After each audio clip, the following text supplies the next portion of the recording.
Well, two people that don't feel bad about the Detroit Lions injuries. One are the fans of other teams around this country, and the other one is Dan Campbell. Dan Campbell went on the radio today, and he had some words. And he had some words. I think if you're a Lions fan, it got you fired up. I saw Stick when I came into the studio. He's excited. This is the quote from Dan Campbell earlier today. You get used to eating filet, but you forgot what it was like when you had nothing and you ate your effing molded bread. By the way, this was on radio, but you can't cuss, so this lets you know where Dan Campbell's energy is. Sometimes you have to get punched in the mouth and remember what it used to be like to really appreciate where you are. Defensively, if we give up 700 yards and we win by 1 point, you're going to see effing smile from ear to ear. I can promise you we're going to find a way and get it done. When you hear this, Stick, like, what does this quote do for you after Sunday's game, after the decision? I know you guys talk about it, so it's no need to talk about There's no need to talk about that. Game's done. I didn't come here with that energy. But after that, what did this soundbite do for you? It did everything for me, because this is what I've been trying to preach for the last 2 days. And literally yesterday on Big D Energy, I said, you went from eating steak to eating Taco Bell. Dan Campbell took it another step. He heard you. I hope he did, because I love Dan Campbell more than any other man walking this planet besides Jared Goff. But anyways, like, what it's done for me, he's very comfortable, by the way. It's all come full circle. What it's done is this goes back to his very first press conference. We're going to get punched in the mouth. We're going to get back up. Yeah. We're going to get knocked down again. This time when we get back up, we're taking a kneecap. And this is just exactly that, just 4 years removed. This is getting punched in the mouth. This is getting knocked to the ground. And so many people are frustrating me, thinking this team's going to fold. These guys are looking around the locker room and as soft as some of these fans jumping off the ship. Those people are not people I want in my foxhole. Yeah. Those people are not somebody I could ride with. I am so glad Dan Campbell is the leader of this team and those players are in that locker room, because they don't have the mindset to quit. They don't have the mindset that, oh, we're down a few players, it's never going to work out for us. If anything, they're accepting the challenge, and they're looking at this as what Dan Campbell said this morning, too. We're doing this for all the guys who are injured because they deserve our best effort. We're not going to lay down. And for people to throw away a 12-2 season, now there's more injuries. I understand, but there's been injuries all year. And they shall overcome, and they have overcame. What I like about it is when you listen to that quote again, I'm going to just read this part again. Sometimes you have to get punched in the mouth. And remember what it used to be like to appreciate where you really are. See, what I took and what I liked out of that, he's not making excuses with the injuries.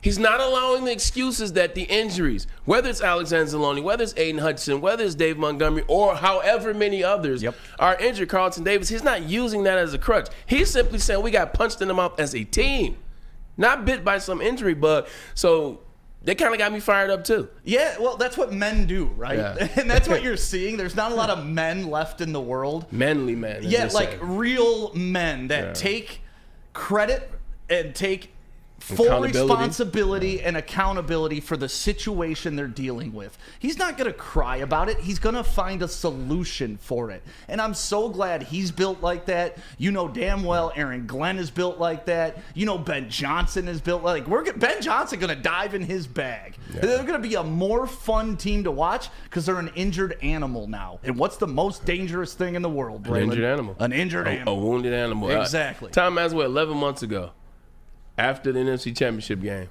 Dan Campbell had some choice words. And those words were, you never know if you're going to get back here. It's tough to get back here. It's going to be tough. We don't know if we'll be back here. Now looking back 11 months later, 12-2, but man, are you reeling with injuries and other things. Dan Campbell wasn't lying, was he? No, of course not. And you know that better than all of us. You played the game. It's hard to get back. You made it twice in a row.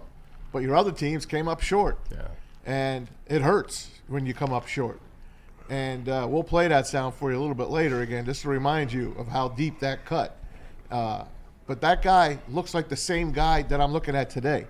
The way he stood at that podium last January, and the way he stood on the podium a couple of days ago. We're going to play some great sound for you coming up.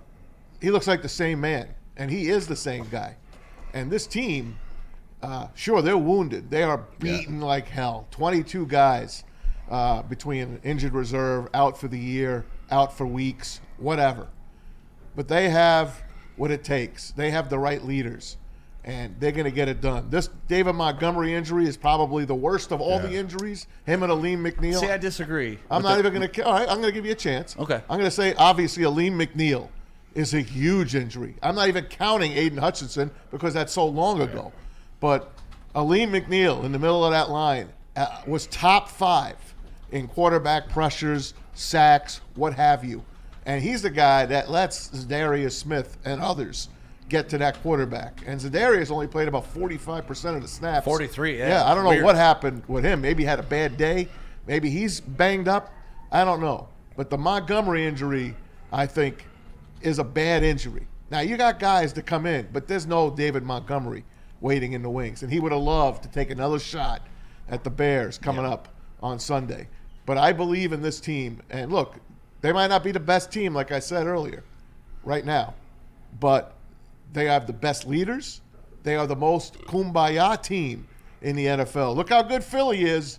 But you saw their head coach. He couldn't even get in to talk to Jalen Carter because the defensive line coach was pushing him back saying, hey, get out of here, get out of here. If you guys didn't see that video, that's something. Philly ain't going to win it.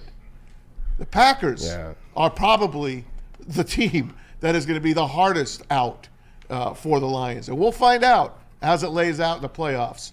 But, guys, I'm telling you, the Giants, when they lost to the Patriots in the regular season, and I forgot the exact year it was, the undefeated Patriots. 2007. Then they come back and they beat them in the Super Bowl. That Giants team wasn't better, but they were coached by Tom Coughlin, and he had them all together, man. This guy has this team all together. Don't count this team out by a long shot. Stick, I'm glad he phrased it that way. Don't count this team out by a long shot. Look, we've been dealing with injuries all season long, but at every turn, what have we said? We still trust the Lions. We still trust Dan Campbell. Here comes Aaron Glenn making things right. It gets to a point where you start looking, Stick, I'm just as optimistic as the next man, but I see what I see, and I'm also honest. Aleem McNeil going down, that's major. Dave Montgomery going down, that's major. Where are you now with this Detroit Lions team? Do they still have a real legitimate shot of what the preseason goal was? That was the Super Bowl. 100%. Why? To me, the target doesn't change. With the David Montgomery injury, obviously, D-Mon is incredible. You want him on the field. I will never discredit what that man brings to the team. But last year when David Montgomery went down, what happened? Jahmyr Gibbs had his first breakout game of his career against the Las Vegas Raiders. So now you're going to get a double dose of Jahmyr Gibbs. So Monty's out. That does hurt. But a double dose of Jahmyr Gibbs is also an uplift, right? Not over Monty, but it's not like we're not falling that far back. Aleem McNeil going down, obviously. But we're also getting Reader back healthy to kind of supplement that loss. So, like, the Lions are getting healthier, but they're also getting injured along the way.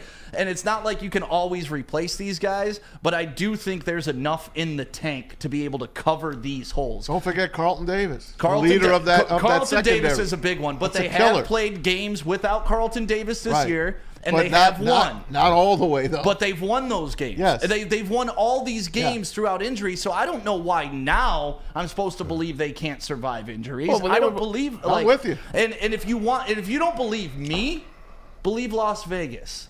The Lions went from being the number 1 Super Bowl odds to now they're number 2, right?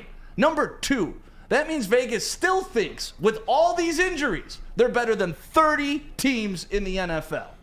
So if Vegas is still willing to hold the money on the Lions, you think I'm going to bail on them? Like, if Vegas dropped them to 5-6, I'd be like, oh, man, somebody's seeing something. But Vegas is seeing what I'm seeing. There may be a slight fall off, but it's not enough to take these guys out of the conversation. Facts. Yeah, look, I'm optimistic. I love you guys, man, but right now I don't see it. Right now, I don't see it until we get more guys back. And we'll have more conversation. I want to talk about Dan Campbell and him, no excuses, but it's going to be tough. You talked about when Carlton Davis played, they still won games, but the rest of the defensive line wasn't out. Other players weren't out as well. Like, now you look at that defense. You got to score 44 points and be perfect. We can. Okay, now that's the thing. The offense is built for a shootout if you need to be that. Can I say something before we move on? No. Yeah. No, you definitely can say something. Of course. Watch those. Go ahead, man. They don't need the number 1 spot. No. It would be great if they got there. But they have the 5th hardest remaining schedule. They got to beat the Bears. Okay, let's take that one, okay? Then they got to go beat a 49ers team that really don't have a lot to play for, but they still got a lot of talent on that team. Brock Purdy's playing for a contract. George Kittle's still playing hard.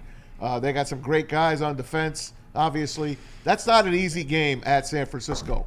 And then you're home for the Vikings. So let's say we lose a game in that 3 games, and Philly continues to win, and they knock us out and take the number 1 spot. That's okay.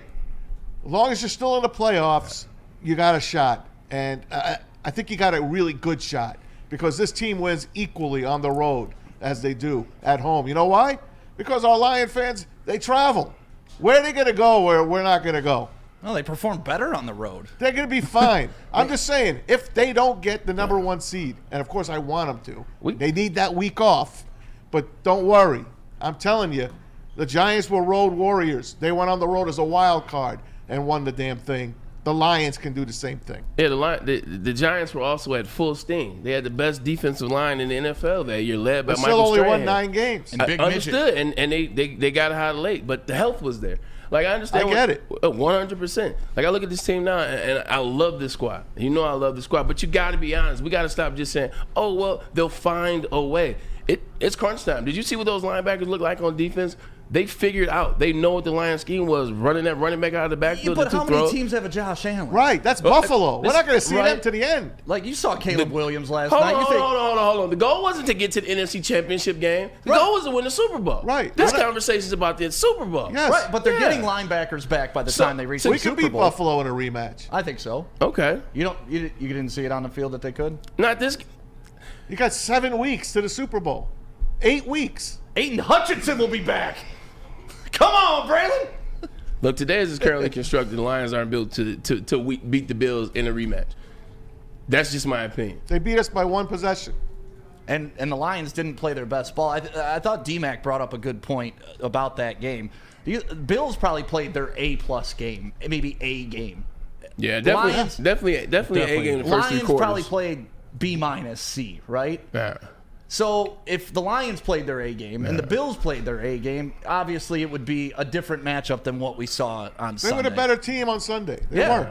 That's okay. That's Sunday. And honestly, like, I've gained a lot of respect, not only for the Bills, the way their fans have handled this, too. Like, the Bills fans have been nothing but great on social media as compared to the cheeseheads and the Vikings fans of the world. Like, granted, they won, so they're probably a little nicer because of that. But it's just nice to know that they respect us, we respect them. And that's why I feel like the Bills loss, to me, was the only acceptable loss left on the schedule, even after week, 10. Yeah. Right.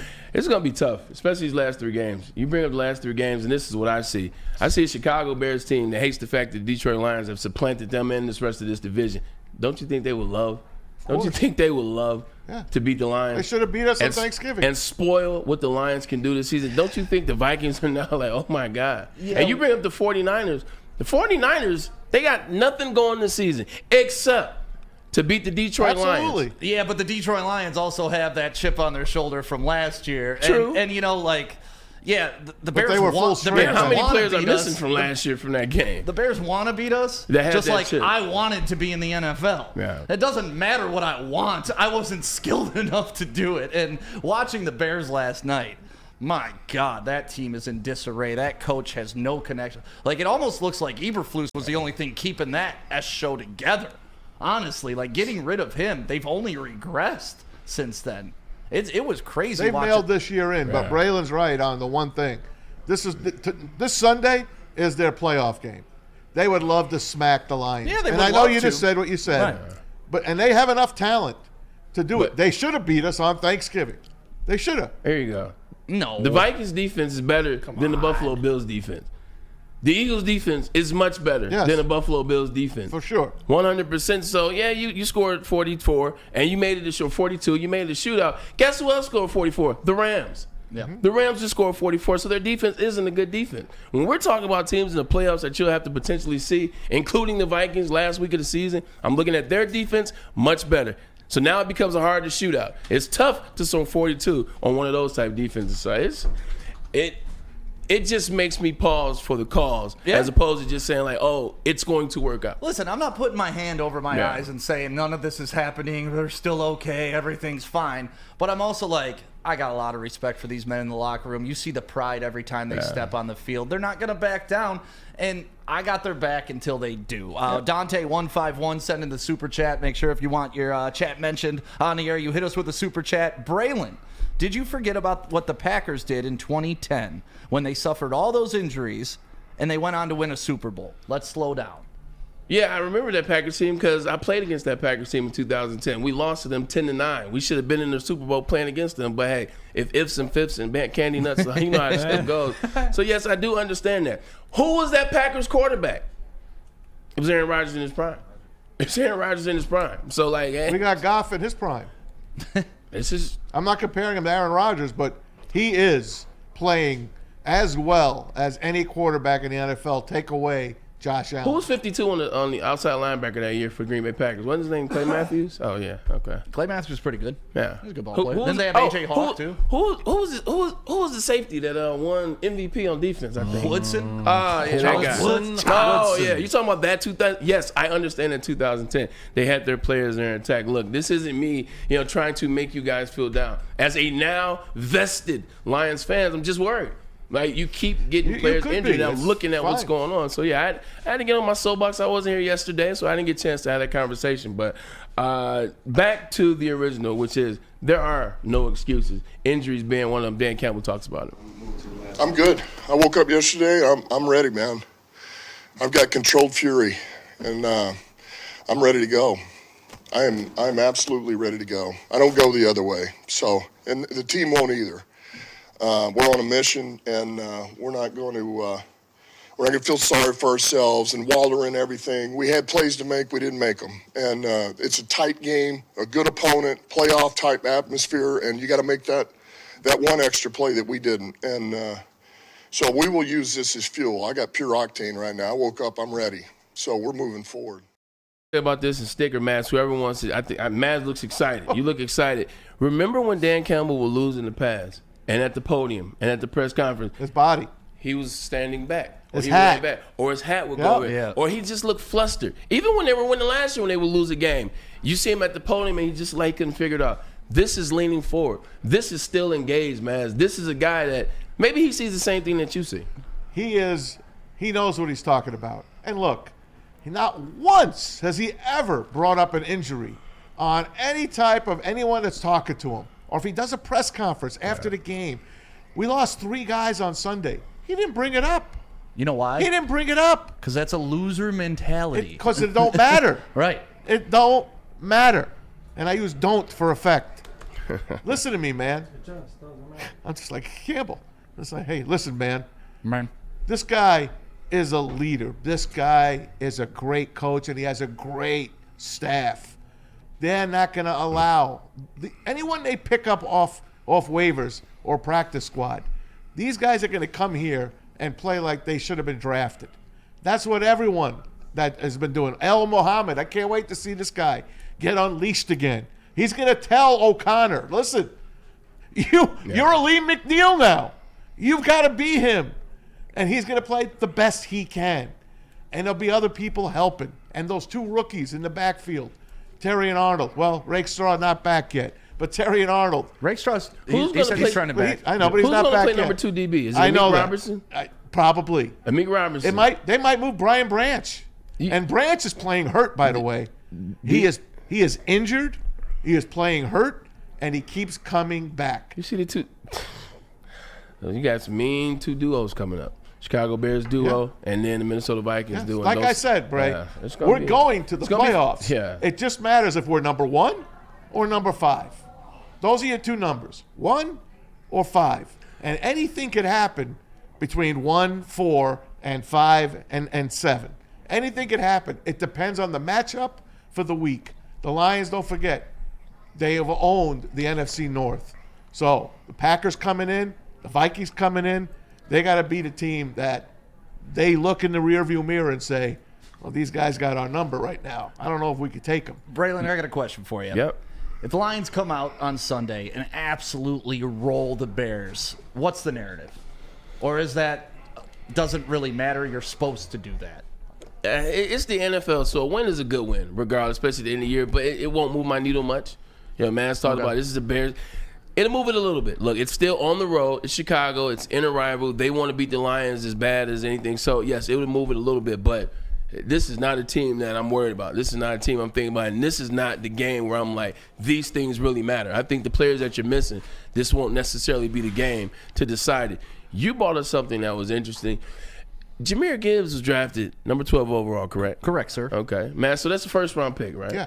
So typically you draft the first-rounder because this guy is like that, as they say. Like he can play every down. 100%. Right, but he can't. I know that. People need can. No, and that's where I'm going. I agree with you, Stick, not that. People need to stop with the Jahmyr Gibbs disrespect. Just because one person hasn't done it doesn't mean they can't. When you draft somebody first overall, that's a person that can carry the ball 22 times. That's a person that can carry the ball 24 times. That's the type of intention you believe on it, or other schemes to get him out of the backfield and onto the perimeter. So, like, I need people to relax in the Jahmyr Gibbs category.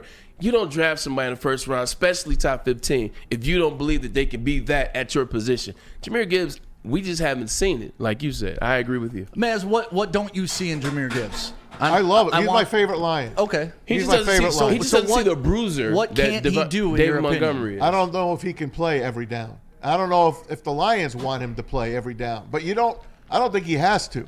We got Anson's guy, Sione Vaki, waiting in the wings. Tails. All right? That's what we're going to call him, Tails. We also got Netflix. Tails. We got Vaki. Netflix in the background. Come on, Craig. Come on, Craig. All right, we got guys.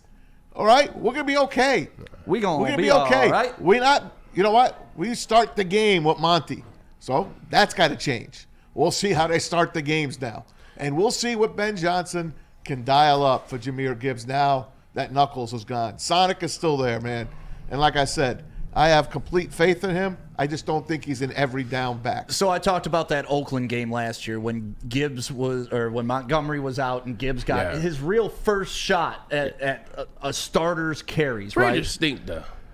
But I can only go with what happened, True. right? I can't make up who they play. That was who was on the schedule. All right. Jahmyr Gibbs, 26 carries, 152 yards, and a touchdown. Craig Reynolds, 14 carries, 74 yards. I like that. So you're going to see, I would assume you're going to see that more of a balance. So you're not going to see Gibbs carrying the ball 40 times. I don't think we'll ever get there. No. And then you had Gibbs with 5 receptions for 37 yards. So, I mean, listen. Saquon Barkley ain't rushing for 40 rushes again. Exactly. Yeah. But Gibbs is going to be that lead back. And to me, he's shown he can do everything. He can run between the tackles. He's shown the grit to do that. He can definitely get to the edge. He's one of the better receiving backs out of the backfield. If anything, giving him more isn't it's a wait and see. Yeah, we got to true. see how they're going to execute it. But giving Gibbs more, to me, isn't a negative. Okay, hear me out. Hear me out. Go ahead, Before man. we go to the break. I got you. That's all well and good. Guess what? What? Our offensive line That's where I was about isn't to the same anymore. And what I mean by that is Come on. we got injuries. Listen to What are me, we Stick. doing? You got Zeitler up in age. You play 18 freaking weeks. He's starting to wear down a little. Ragnow got run over last week. Taylor Decker. That was a matchup issue. Taylor Decker is injured every other 3 weeks. Fair. You got one guy in Penei Sewell on the right-hand side that is the best offensive lineman in the game. I'm just telling you, we're wearing down. Graham Glasgow was in the X-ray room. He's beat up. It's the NFL. They're all beat I up. know, man. But don't expect to run in between, like you're saying.